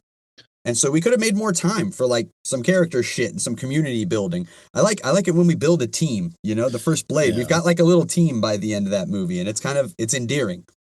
Yeah, and even with a character whose name is Blackheart, it sort of leads to the idea of him corrupting the hearts of otherwise good people. And so when he first walks up to the dude at the bar and puts his finger in his chest, like, oh, he's going to possess him. No, he froze him? I don't know. He just like turned him black and walked away. So, I mean, it's very literal, but yeah, the notion that the son of the devil would sort of corrupt people, I think, and make them sort of just like, you just sort of baseline demonic entities makes more sense than going to this bar where like these elemental creatures all hang out once everybody's dead. They're like, oh, once the bar closes, we come in here and drink. But up until that, we have to deal with the Hell's Angels. I will say, though, once they've sucked out all their souls or life essence or whatever, and they're just like husks of their former selves, the bikers, I think that looked pretty good. It does. The visual effects and like the makeup effects that they do, the practical stuff they do and the way they blend it with the CG, most of it I think does work quite well. And I remember you had mentioned Sony Pictures Imageworks. I just want to shout out the supervisor of that team, Kevin Mack, because it was him and his team that was specifically making that Ghost Rider Flaming Skull work as well as it did and make it as specific as it needed to be. Yeah, absolutely. I mean, for all its flaws, I don't think the way it looks is one of them. I always have a weird feeling with movies when I sort of finish watching it and I'm just like, if all you did was just remove things from the movie, you would actually have a better movie than the thing that we got. And when I pushed play on this, I was like, wow, it's an hour and 50 minutes. Like, what are they doing with that time? And then I watched it. I'm like, oh, they're wasting it. That's what's happening. Oh, 2007. Oh, checks out. Shit.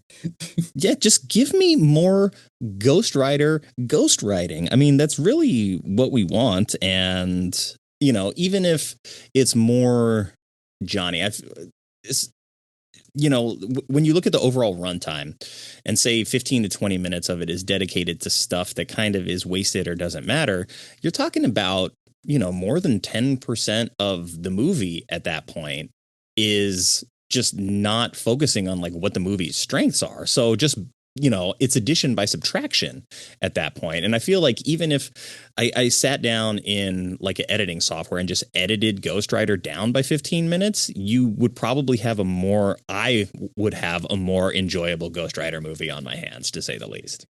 Oh, I could not agree more. And I think this speaks to the admitted weaknesses of the film, because Ghost Rider inspired a film fan to do a bunch of math just now on a Saturday. Mm-hmm. That is not what you want from a Ghost Rider film. I know. I'm sitting here like counting up minutes of wasted screen time. No. But yeah, I feel like it's always just weird to have that experience where I watch a movie and I'm like, oh, wow, this is longer than it really like needs to be for any reason. And the time is not used particularly well. So it's a good segue, though, to more or less, because I just want you to tell me something that you want more of and something that you want less of in this movie. I delightfully will tell you, I want more of the dudes.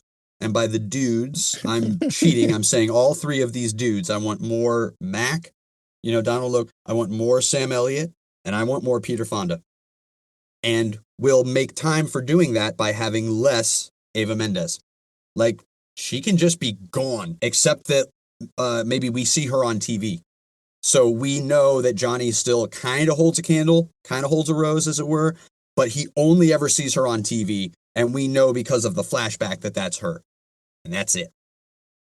Yeah, I think even if you were to keep everything up until the point where they age, and then when they're adults, he sees her on TV, and that's kind of his like guilty TV pleasure instead of the monkey videos, which he's like very obsessed with. But maybe he sits down with a martini glass full of jelly beans because, drinking is like really close to sin, and he doesn't want to do that with the devil on his tail.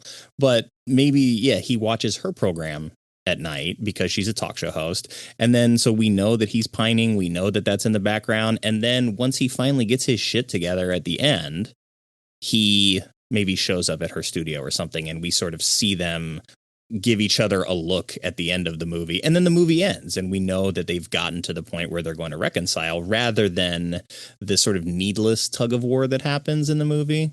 We're already writing a better film. So check this out. He watches her talk show, okay? His exploits as Ghost Rider are making the news, making headlines. So, of course, she brings it up on the talk show. And he gets very enamored with the idea that he does some crazy shit at night as Ghost Rider, and then she's talking about it the next evening on her show, or the next morning, whatever kind of show it is. And it's like, oh my goodness, and he's watching, and it changes the way he feels about himself, right? Maybe he feels a little more pride in what he's doing. She asks questions of the audience. What do you think of this crazy skull-faced vigilante? I think it's about time somebody stood up for the little guy. I mean, some of these fuckers drive me crazy. Ooh, an old lady said a swear word. And then we could build to the point of him calling in, because you remember back in the day you could do that. Yeah. Call this 800 number if you've got a question for our guest.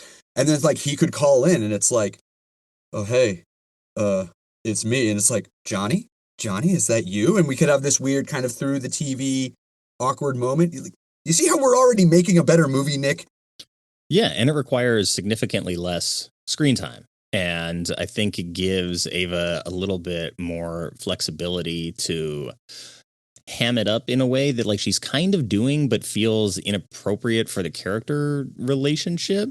Only one of the two of them can really ham it up, and it can't be her in this part of the equation. If you're going to have Nick Cage doing what he's doing in this movie, she cannot also try to like be anywhere near that level. She has to be like playing it 100% straight. And I feel like that sort of just is, all of that is fumbled. But yes, I feel like we do, no offense to Mark Steven Johnson and like everybody that was involved in this project, I feel like we do have a better sort of baseline for what this movie could have been. Hey, you know what? They got us most of the way down the field. We got to give them a lot of credit. It's like Max says, we were riding the gravy train on biscuit wheels till you came along. That's one of my favorite lines of the movie. Yeah, just watching Johnny almost die every single day, pretty much, that was the gravy train with the biscuit wheels. We're wasting so much money on these first aid kits. I keep thinking I'm going to need another one. We never need them. Yeah. Okay. Was there anything else that you wanted to mention specifically before we make the trek over to Critics Corner? Just to also shout out sound designer Dane A. Davis, who was the guy who was most in charge of getting that Ghost Rider voice mixed with those animal growls and the crackle of actual fire, which was something else they layered in. He is an Oscar winner for his work on The Matrix. Yes, indeed. He went and got a heavy hitter. I was going to say, we had a lot of very high talent people working on this admittedly silly film. And I think that even if we weren't getting maximum effort from every single department, I think we were getting enough of an effort to get a very enjoyable time. Yeah, I mean, I definitely still enjoyed watching this movie, and I still feel the same way that I felt before I watched it when I was talking to Kevin or I think it was another friend, Leo, on Instagram, where I was like, my overpowering love for Cage and the Ghost Rider character, like when that stuff is happening on screen, I'm so in that even when the other stuff is happening after that, I'm like, well, I'm not in like I was, but I'm waiting for that next moment where I'm going to be way in again.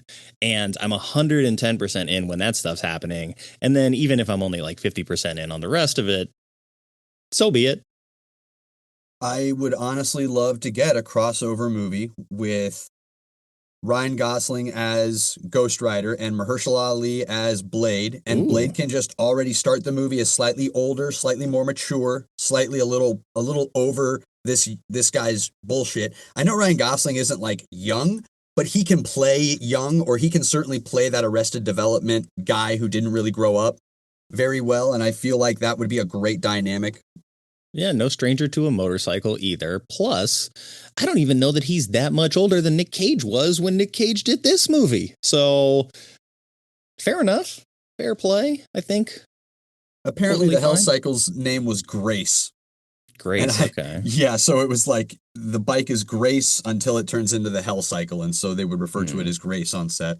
Interesting. Feels like they would have chosen maybe like a more sort of like biblical name given the nature of the devils and stuff like that. Whatever. I mean, you got to name it something, I guess. So it is what it is. Mary full of? I don't know. Yeah, right. Even Mary, I think, is like a subtle nod and works, that kind of thing.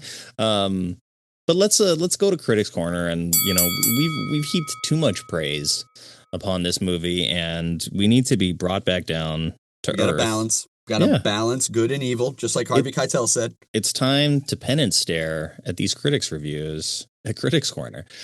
There is a 35 Metascore, so not great overall, but we start at the bottom, and at least it's not a 0. We start with a 20 at the bottom, and this is from Variety. It's Robert Kohler. Says, though the superheroes fans have long awaited his close-up, the Devil's Bounty Hunter, complete with a burning skull for a head and a killer motorcycle in flames, materializes in a movie that never measures up to his infernal potential. Kind of fair. Infernal potential. A little too punny, but yeah, kind of fair. Yeah, that's fine. All right. Well, we've got 1, 2, 3 25s on the board. We've got the New York Post, the San Francisco Chronicle, and Rolling Stone. So I'll let you pick which one you want. Oh, hell, let's start with Rolling Stone. Peter Travers. He's no here. Stranger. No, he's back. He says the real evil in this flick isn't Blackheart, in parentheses, Wes Bentley, the devil's son. It's the soul-sucking devil of modern cinema Hollywood formula.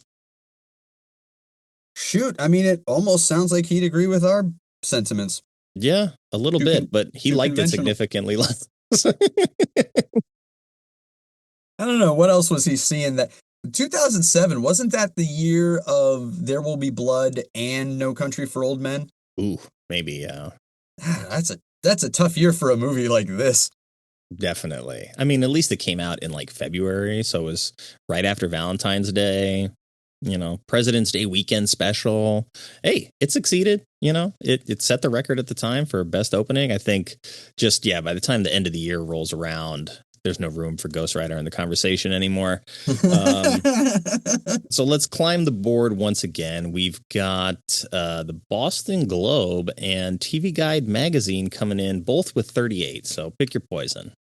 TV Guide magazine. TV Guide magazine says Maitland McDonough says Marvel Man, Mark Steven Johnson, who wrote and directed Daredevil and scripted Elektra, continues to demonstrate the wrong way to make comic book movies. Make sure special effects overwhelm the characters, let campy mannerisms go unchecked, and be sure dialogue is declaimed rather than spoken. Dang. It's one of those moments of shit, show me the lie. Yeah. Again, not wrong. Yeah, I do have a lot of affection for this movie, but none of this is wrong. I think, yeah, we may be discovering that, we might just be huge Nick Cage fans to the point where it doesn't matter how bad the movie is. As long as he's doing what we want to see him do, then we'll give it a pass, which is fine. Well, in a movie like this, Ghost Rider needs to look and sound great, and he does. He does. Yeah. Okay, well, let's go up the board two more times, but you get to choose again because we've got two 50s. The LA Times and Real Views are tied at 50, so which one you want to hear? Real Views, I guess. Yeah, I've never heard of that. James Berardinelli. I am very familiar with his name as I've read him on the show many times. He says, with its cheesy special effects and blasphemously imbecilic storyline, one wonders whether the celluloid version of Ghost Rider will find an audience. Well, I mean, it did find an audience, so in your face, James. They made a part 2, James. Yeah, look at that. Not only did it find an audience, it found enough of an audience for a sequel, sir, so... They're both free with ads on YouTube, so what are you going to do, pal? Well, I should have done that instead of renting it, but I did have the nice 4K, so happy with that. So let's go all the way to the top of the ladder. This is the Globe and Mail from Toronto. Liam Lacey is in with a 63 to close us out. It says this time out, writer and director Mark Steven Johnson has bounced back with a movie so full of camp spirit, it should come with tents and a marshmallow roast.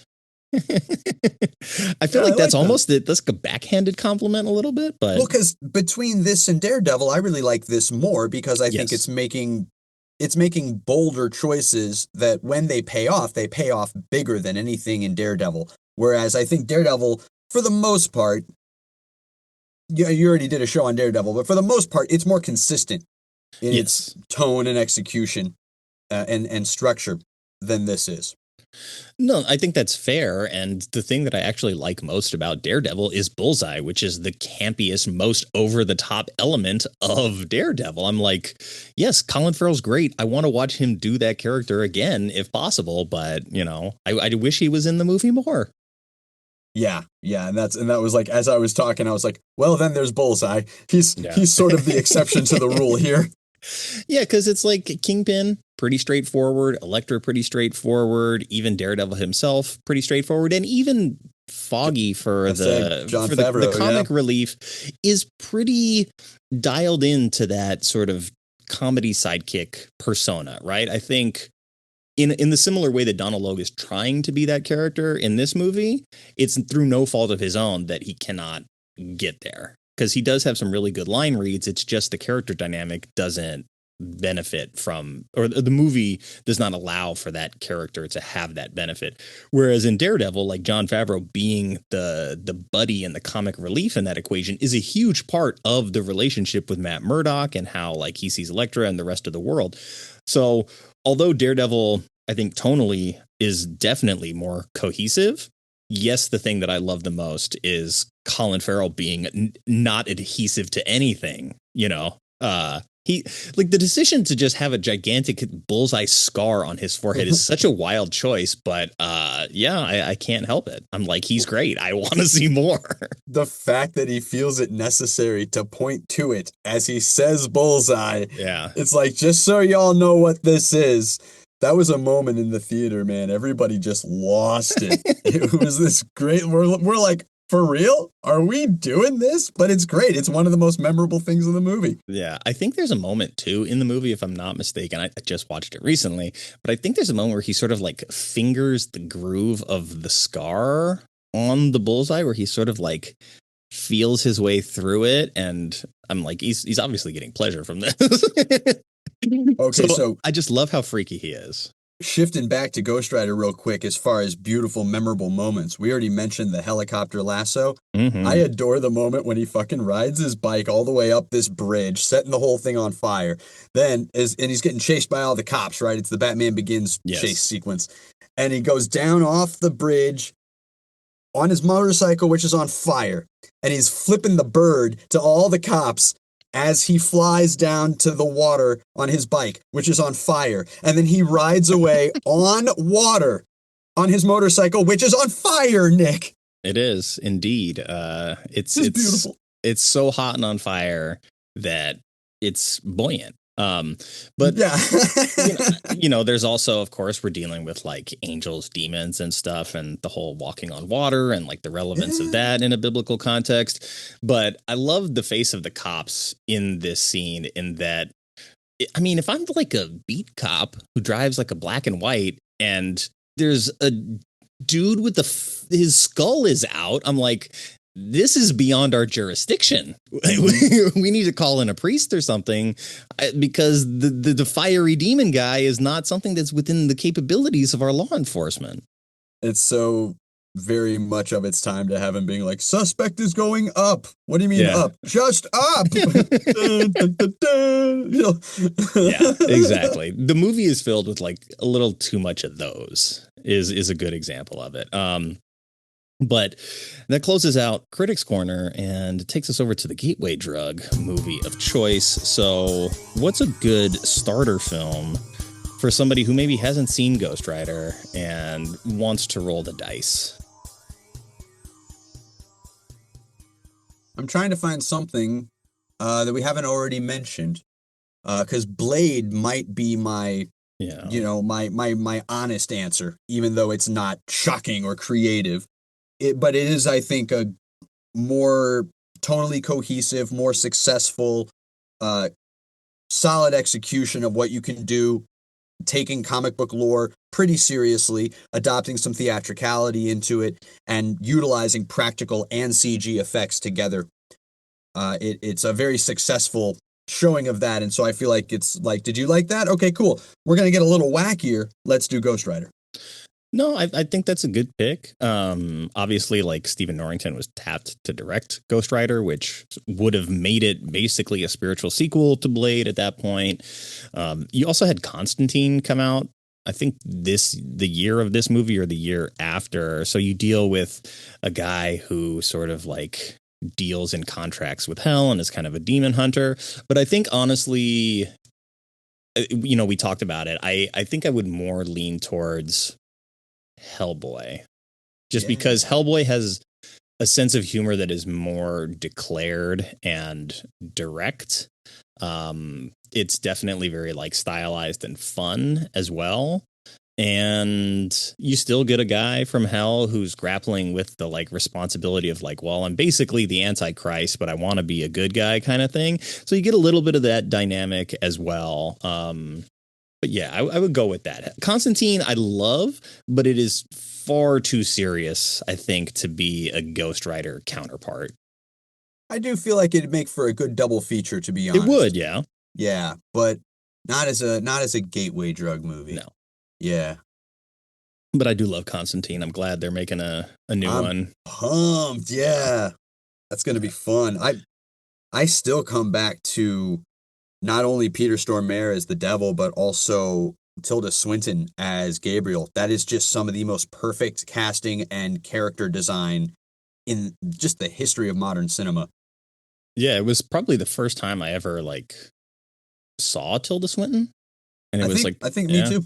Yeah, it was such a like weird role that I was like, who is this? And then you know what? To be fair, it was The Beach. That was the first time I saw her in anything. The Leo movie, right? Yeah, the Danny Boyle and Leonardo DiCaprio. It's been quite a while since I've seen that. I need to rewatch that. That movie's gonzo. It gets wackadoo in the third act. Yeah. I don't remember enough of it to where I'm like, because it's like it came out and it was like this weird thing. Didn't watch it. And then I finally watched it and I was like, oh, wow, that was pretty good. It's not what I expected at all of that. And then I sort of like haven't seen it or talked about it in 20 years. So it's kind of like gone back into the recesses of my mind where it'll be brand new watching it again. So I also was checking out interviews and the like, and I found a pretty excellent quote here from Nicolas Cage when he was asked by the interviewer, what's it like to play someone who's so unrealistic, is dealing with all of these larger than life powers and abilities as opposed to like an Iron Man. And his answer was, in an interesting way, Ghost Rider is more real if you go for that kind of thing, in that he deals between the spiritual and the material. And if you have an open mind, anything is possible. I mean, that's a well nuanced answer for a guy who wanted to really bring a lot of humanity into the character that he was playing. I mean, the stuff with, in some of the interviews, they're asking him like, well, why does your character eat the jelly beans and listen to the Carpenters? And he's like, well, because I like the Carpenters, so I wanted to have that be part of it. And then the jelly beans were more of like, what would this character be doing if he was trying to avoid sinful behavior? So he's not coming home and having a martini or a glass of scotch. He's pouring himself a glass of jelly beans, and he's watching like the equivalent of YouTube when he gets home, right? He's not trying to watch the news or something heavy. He wants to watch monkeys do karate because that's simple for him. And even when they're arguing about changing the channel, you can tell that he's sort of awkward in how he's sitting in the chair, and he just doesn't want to address anything serious because he's afraid that it's going to lead him to that. So I feel at least with Cage's performance, there's a lot that he put into the intonation of the character that all happened sort of off screen. And so there's no time to sort of explain how he gets from point A to point B in this movie. He shows up and he's got all of this stuff that he's already gone through in the background. I think it all makes sense having heard him talk about it, but in the sense of what we actually see on screen, it's oh, these are some very strange choices. Yeah, he really put a lot into this character. If I remember correctly, this was a part where he had this talisman that he had in his pocket all the time, and he would kind of rub his hand on it before shooting a scene to kind of help get him into a headspace. It was like a touchstone to kind of help connect him to the character. And then, it's more about how no matter what character he gets, he always gives 110%. He never phones it in, and he finds a way to make it artistically interesting and satisfying. He is almost never letting acting as an art form be stale, be one size fits all, paint by numbers. And that's something I've really came to appreciate about him when I really got into his movies in my early 20s. Well, that's a great segue for you to talk about your show and let people know where they can find you and where they can rage for Cage with you. Well, thank you so much again for having me, man. Always a pleasure. Yeah, and thank you. Yeah, y'all can check out me, Newman the Film Rat, and my podcast, Movies 4 Days, your non-pretentious, easy access movie chat podcast. Every Friday doing a different deep dive into any film from any decade with anybody's guess as to how we chose that movie that week. You can find me on Twitter at Movies Dayz. I spell Dayz with a Z. You'll also find me on Instagram at Movies 4 Days. Also on YouTube, we're dabbling in video review. Good God, run for the hills. On YouTube at Movies Dayz. And if you're a real horror freak, you can also find me on the Slasher app at Movies 4 Days. And if you were guessing, yes, it's the number 4. Ain't that just fun? Well, I am also having to spend a lot of October working on putting stuff on YouTube, so we'll see how that goes. I've got 100 episodes worth of video, but I don't know if I'm going to use any of the video. I've got a lot of decisions to make with these uploads and these edits, but yes, there will be a YouTube presence for this show at some point. Hopefully by the end of October, we'll have at least some of it sprinkled out there. That precious punum of yours, we'll get it up and we'll get your numbers through the roof. And if you all want to rage for Cage with me, you can easily search all my Rage for Cage episodes by going to yourunpodcast.com and checking out all the great network members there alongside me. Cool. Well, I will make sure that I put the links for all that stuff up in the show notes for you, so that anybody that's listening has access with just the tap of their finger. It's been a pleasure as always, man. I'm really glad that we got together to do this, and it's going to be a phenomenal way to kick off NicVember here at Bad Movies We Love. A time when we can all really focus on what we are thankful for. That's Nicolas right. Cage. Nicolas Cage and his endless library of movies. I mean, forever grateful. So much entertainment. Thanks, Nick. Yeah, man. And thank you so much for having me. It's always such a blessed time. It is, man. Well, take care. You have yourself a good rest of your day, all right? You as well. All right. Thanks to Newman for being on the show. It's always a pleasure talking to him, and in fact, we have so much fun, it's always difficult to actually edit the show down, and as you heard the man say, he might just be back for NicVember Round 2 to talk about Ghost Rider Spirit of Vengeance. If you had fun with us, make sure you check out the Movies for Dayz podcast, where Newman has his own Nick Cage series, Rage for Cage, and I will make sure that I put the link up to that in the show notes for you. Here on Bad Movies We Love, we've got some good ones slotted for you, as we got The Wicker Man coming up, followed by Willy's Wonderland, and then we're closing out NicVember Part 1 with Mom and Dad, and there just might be a Thanksgiving special, completely unrelated to Nick Cage, on deck as well. So stay tuned for more, and of course, thank you to everyone out there who took the time to listen to this episode, or to any episode, honestly. I know there's a seemingly infinite number of options when it comes to podcasts, and I sincerely appreciate you letting me into your ears and hopefully into your hearts. In all seriousness, though, time is valuable, and I'm very grateful that you've entrusted me with yours. If you enjoy the show, please leave a review, or at least a rating, and tell a friend about it. If you don't, then maybe let's keep that between us. But the new members-only section is live at badmoviesweloved.captivate.fm/support. That link is also in the show notes, and I'd love to hear from you. So if you have a bad movie you love and would like to be a guest on the show, you can contact me at badmovieswelove@theshice.com or at badmoviesweloveluv on Twitter and Instagram. And until next time, take care, be well, and have fun however you get your movies. I know you're out there somewhere, Rids. I love you.